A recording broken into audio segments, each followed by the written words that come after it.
Hello नमस्कार साथियों, 5 minute show में मैं डॉक्टर सुमित कड़वा आपका हार्दिक स्वागत करता हूं। दोस्तों, आज अपन देखने वाले हैं पाचन तंत्र के रोग का पार्ट नंबर 2। चलिए शुरू करते हैं। तो दोस्तों, आज की इस कड़ी के अंदर अपन देखने वाले हैं आफरा टिम्पेनी यानी कि ब्लॉट।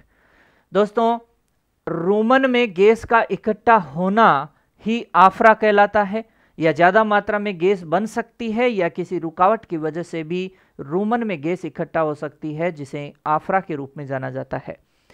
फिर बात करते हैं, आफरा दो प्रकार का होता है। एक होता है प्राथमिक आफरा और दूसरा आफरा जो होता है वो होता है द्वितीयक आफरा।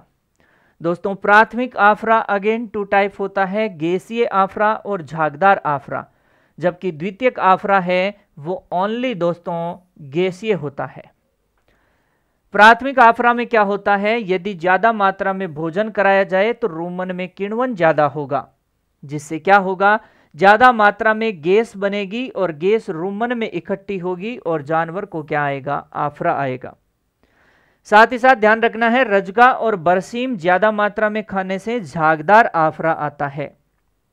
जबकि द्वितीयक आफरा में क्या होता है, खाना पीना नॉर्मल यानी सामान्य बना रहता है, रूमन में किण्वन की क्रिया भी नॉर्मल यानी सामान्य रूप से चलती रहती है और गैस भी नॉर्मल मात्रा में बनेगी। तो आप कहेंगे सर फिर प्रॉब्लम क्या होगी?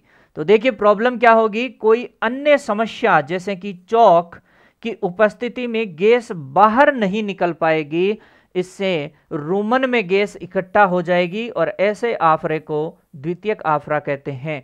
यदि आपको ये अच्छे से दिखाई नहीं दे रहा है तो आप अच्छे से इसको देख सकते हैं। ठीक बात है। तो ये बात हुई दोस्तों आफरा की। आप कहेंगे आफरा में उपचार क्या करते हैं? तो उपचार के लिए दोस्तों यहां ध्यान देना है, सिंपल सी बात, कि जो खाना पीना है वो तुरंत अपन क्या कर देंगे, बंद कर देंगे। ये बहुत ही प्यारी बात आपको ध्यान रखनी है, खाना पीना तुरंत बंद कर दीजिए। साथ ही साथ आगे के पैरों के नीचे मिट्टी डालेंगे, जिससे जानवर सांस लेता रहे, रूमन का दबाव डायफ्राम पे ना पड़े और जानवर आसानी से सांस लेता रहे। लेफ्ट पैरालंबार फोसा में ट्रोकार केनुला उपकरण जो है वो काम में लेते हैं और अतिरिक्त गैस को बाहर निकाल देते हैं। ये रहा दोस्तों ट्रोकार केनुला उपकरण। ट्रोकार केनुला उपकरण जो है ये कहाँ काम में लेते हैं, लेफ्ट साइड में, यहाँ जो जगह है फोसा है उसे लेफ्ट पैरालंबर फोसा कहते हैं। साथ ही साथ और क्या कर सकते हैं, रूमन से रूमिनल द्रव बाहर निकालने के लिए यहां मुंह के रास्ते से एक स्टोमक ट्यूब पास करते हैं। तो अपन बात कर सकते हैं कि स्टोमक ट्यूब की सहायता से रूमन से रूमिनल फ्लूइड बाहर निकालते हैं।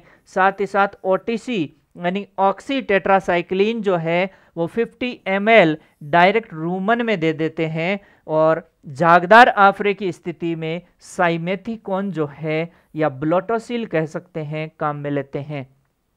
साथ ही साथ कई देसी इलाज भी काम में ले सकते हैं। तो इस तरीके की ये जो कई सारी बातें हैं वो अपन ने आफरा से संबंधित देखी।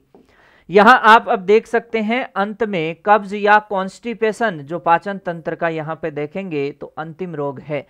मलत्याग की दर का धीमा होना या ठोस हो जाना ही क्या है, कॉन्स्टिपेशन या आपका कब्ज है। ध्यान रखना, सामान्य स्वस्थ पशु का जो मल होता है वो अर्ध ठोस होता है।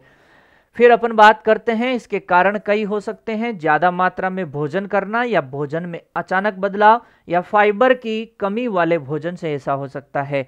इसका उपचार क्या किया जा सकता है, 2 तरीके के होते हैं यहाँ पर, एक तो लग्जेटिव होता है और एक पुर्गेटिव होता है। लग्जेटिव को धीमा रेचक कहते हैं और इसका उदाहरण बहुत ही प्यारा है ईसबगोल, जबकि पुरुगेटिव का उदाहरण जिसे तीव्र रेचक भी कहते हैं जमाल घोटा उदाहरण है।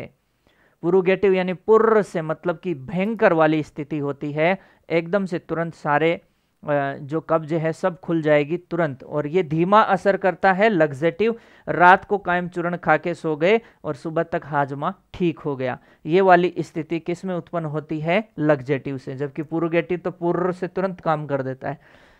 फिर दोस्तों अगर कोई आप अच्छे से एमसीक्यू के द्वारा तैयारी करना चाहते हैं तो आपको पता है इस पुस्तक में भूगोल के एमसीक्यू है, हिस्ट्री के एमसीक्यू है, संस्कृति के एमसीक्यू, कला संस्कृति के, समसामयिकी के एमसीक्यू और गणित के एमसीक्यू मिलेंगे। साथ ही साथ विज्ञान में आपको एनसीईआरटी प्लस आपको एमसीक्यू मिलने वाले हैं। साथ ही साथ आपको पशुपालन में दोस्तों PYQ प्लस MCQ प्लस कुछ बहुत ही अच्छे से शॉर्ट नोट्स आपको मिलने वाले हैं, जो अंतिम समय में आपकी तैयारी को बहुत ही शानदार कर सकते हैं। तो अगर आप पुस्तक लेना चाहते हैं तो पुस्तक खरीद के अपनी तैयारी को अंतिम धार दे सकते हैं। मिलते हैं दोस्तों अगले वीडियो में, तब तक के लिए जय हिंद, जय भारत।